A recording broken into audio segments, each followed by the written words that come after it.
Assalamualaikum warahmatullahi wabarakatuh. Perkenalkan, nama saya Muhammad Firmansyah. Di sini saya akan menjelaskan tentang ghibah dan melaksanakan tabayun.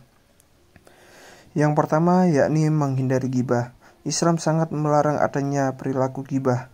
Ghibah berarti menggunjing, membicarakan kejelekan dan kekurangan orang lain. Pada ghibah terdapat pembicaraan mengenai kejelekan atau aib orang lain. Selanjutnya yakni ayat pada surat Al-Hujurat ayat 12 yang membahas tentang ghibah. Hai orang-orang yang beriman, jauhilah prasangka kecurigaan karena sebagian dari prasangka itu dosa. Dan janganlah mencari-cari keburukan orang dan janganlah menggunjing satu sama lain. Adakah seorang di antara kamu yang suka memakan daging saudaranya yang sudah mati? Maka tentulah kamu merasa jijik kepadanya dan bertakwalah kepada Allah, sesungguhnya Allah Maha Penerima Taubat lagi Maha Penyayang. Qiyas surat Al-Hujurat ayat 12. Selanjutnya yakni inspirasi Islam untuk menghindari ghibah. Perbuatan ghibah dipengaruhi oleh lingkungan sekitar. Agar kalian terhindar dari perilaku jelek ini, perlu diketahui penyebab terjadinya ghibah antara lain. Yang pertama, membicarakan keburukan orang lain dengan keinginan meningkatkan diri sendiri.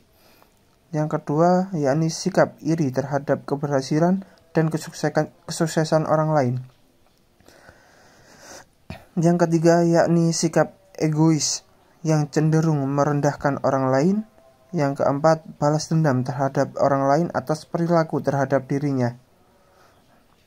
Yang kelima, yakni amarah yang tidak terkendali. Yang keenam, bercanda tanpa disadari dengan merendahkan orang lain. Selanjutnya, yakni anjuran Islam untuk tabayun. Kemajuan teknologi informasi mendorong setiap manusia untuk menggunakannya sebagai media dalam mencari dan memperoleh berbagai informasi.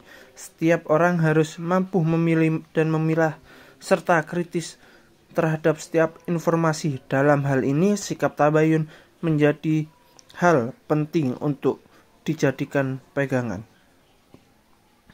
Secara bahasa, tabayun berarti mencari kejelasan tentang suatu hingga jelas dan benar keberadaannya.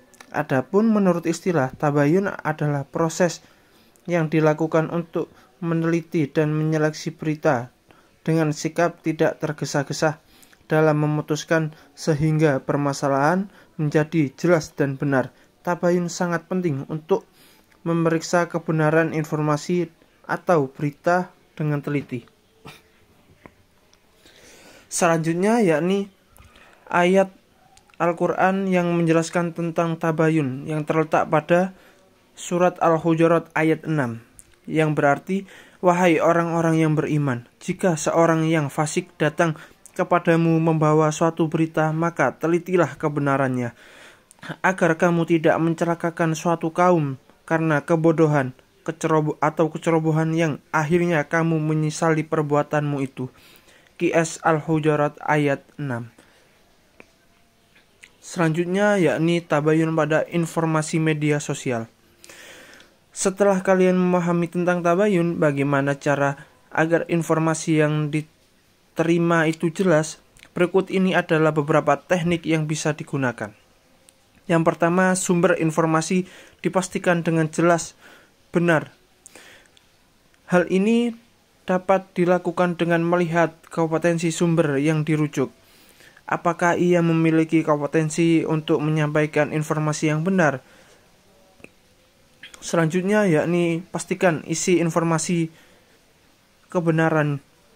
Selanjutnya, pastikan tempat dan waktu informasi yang diperoleh adalah benar. Bagaimana kalian bertabayun dalam bermedia sosial? Media sosial yang online memudahkan saling berkomunikasi partisipan, berbagai informasi, dan menciptakan isi. Kita telah memperoleh beberapa platform media sosial ini telah menjadi sarana umum kehidupan individu untuk berkomunikasi dengan sesama. Juga pada proses pembelajaran tentu kalian sudah memiliki pengalaman mengenai hal ini. Selanjutnya yakni memetik hikmah dari tabayun. Tabayun memiliki manfaat paling penting dalam pencermatan informasi yang diperoleh. Sikap sombong, egois, fanatik, merasa sudah paham, dan malas mencari kebenaran akan menghambat proses tabayun. Hal ini akan berdampak pada menunjukkan kualitas sikap masyarakat yang masih rendah pada media sosial.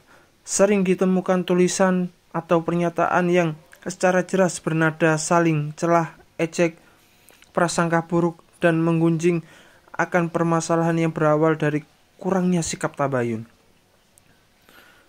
Sekian dari saya. Bila ada salah atau salah ucap, mohon maaf sebesar-besarnya. Wassalamualaikum warahmatullahi wabarakatuh.